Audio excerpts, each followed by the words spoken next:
Hello and welcome to the program. I'm your host, Neal Howard, here on Health Professional Radio. Thank you so much for joining us. It's said that migraines are a symptom of TBI, or traumatic brain injury, in men and women. Everyone from King Henry VIII was said to have suffered, as well as Elvis Presley, war veterans, and athletes who engage in contact sports. Our guest in studio is Carol Shifflett, author of the book Conquering Concussion, Healing TBI Symptoms with Neurofeedback and Without Drugs. And she's with us in studio today to discuss the subtle and sometimes very surprising symptoms of traumatic brain injury. Welcome to Health Professional Radio, Carol.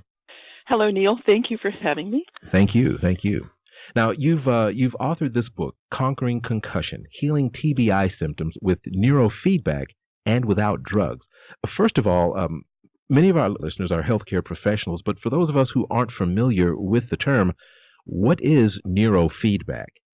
Neurofeedback is just biofeedback, but with a slightly different intent. It's really interesting how the words go back and forth between different things.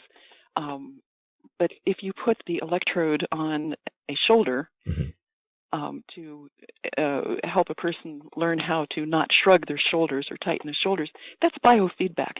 If you move the electrode up a few inches and put it on the scalp with the intent of looking at what the brain is doing, that's suddenly neurofeedback. It's just a different version of biofeedback, with the idea that this gives you an opportunity to look at what the brain and body are doing and respond to that.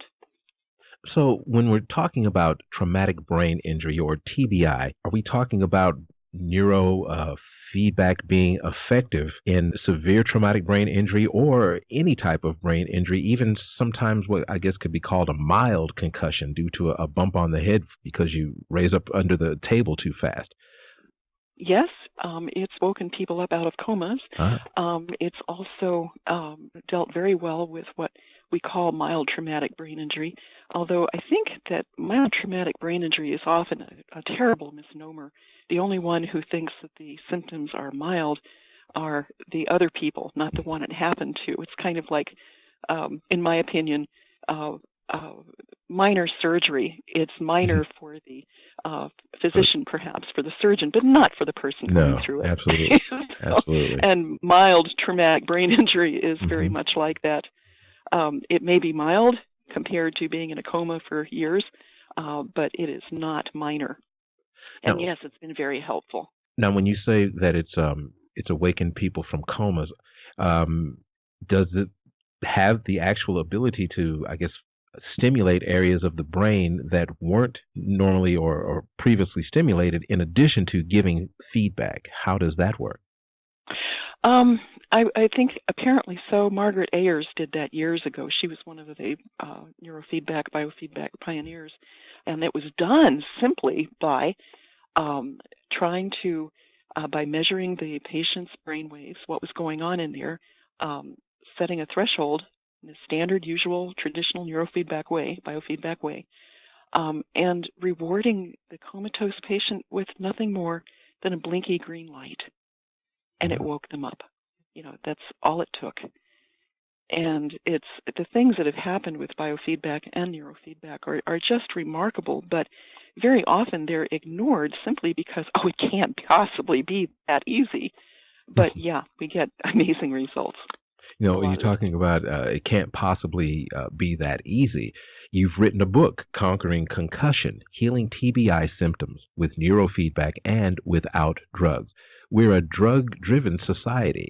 Why did you write this book, first of all? And are you saying that we need to bypass the drugs, or maybe use the drugs in conjunction with neurofeedback? Well, I think it all depends. The origin of the book was as a brochure. Mary Lee had seen my book on migraines, and she wanted me to write her a brochure, an informational brochure for her clients, to just explain, to answer some of their questions, which had not been very well answered. And I looked at what she'd done, and I said, no, Mary Lee, you need a book. Oh, no, I don't have enough information to go in a book. Well, 500 pages later, as I'm, trying to cut this down, oh, yeah, we had enough information. And what I found over and over, because I think Mary Lee already knew this, but I was trying to validate everything, was that what happens a lot with drugs is, of course, we want them. We want something that's going to treat our depression. We want something that's going to treat our insomnia. We want something that's going to treat all of these symptoms, which are often symptoms of concussion, unrecognized concussion. The problem is they are palliative in many cases, which, of course, is just Latin for throw a blanket over it. It doesn't really address the issue. And when the issue is underlying unrecognized concussion, you've got a problem. So the group that has brought this home so thoroughly is the returning soldiers, returning veterans from the Middle Eastern wars. And what has been said over and over again is, by the researchers, by the military researchers, is the drugs do not work. They just do not work. Part of the problem is that you just can't target well enough. And the neurofeedback is not something which forces your brain to do something. It simply offers it a choice. Do you want to make a change? Do you realize what you're doing? In so many words, we're saying to the brain. And the brain says, oh, yeah. And it chooses to change or not. But again, the results can be really remarkable.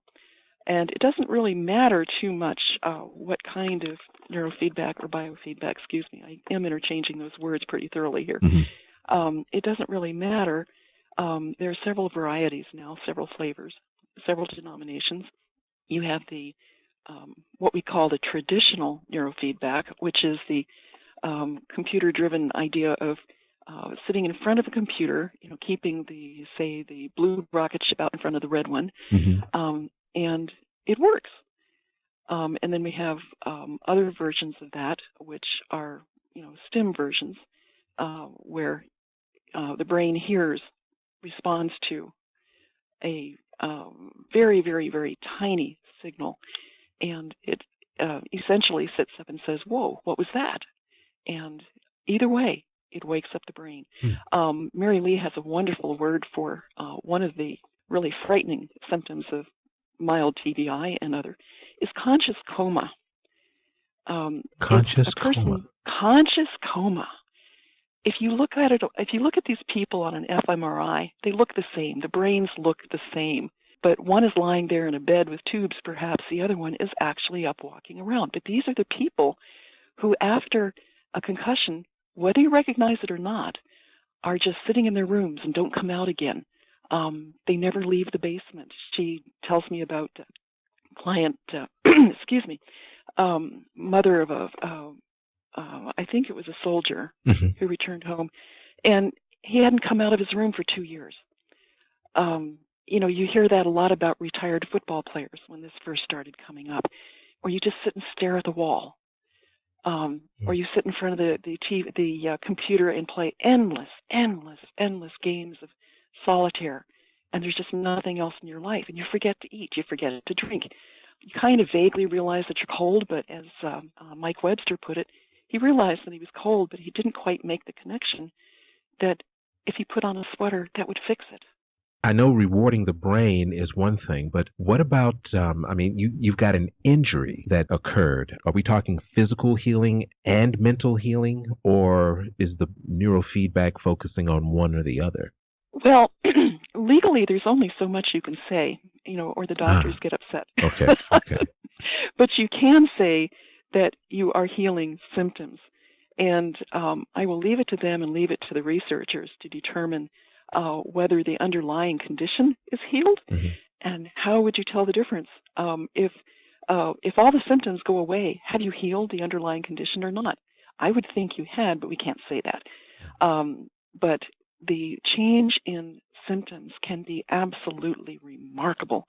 And in fact, one of the things that a lot of physicians have been referring clients to Mary Lee specifically to get them off of drugs. There was one woman that came in who was on, if she brought in all her pill bottles and that she'd been prescribed by the VA, and if she had taken all of those pills, it would have amounted to 76 pills per day. 76 pills? Oh, my goodness. Yeah. That's amazing. You know, there's something, and you know, you've got pills to counteract the side effects of other pills.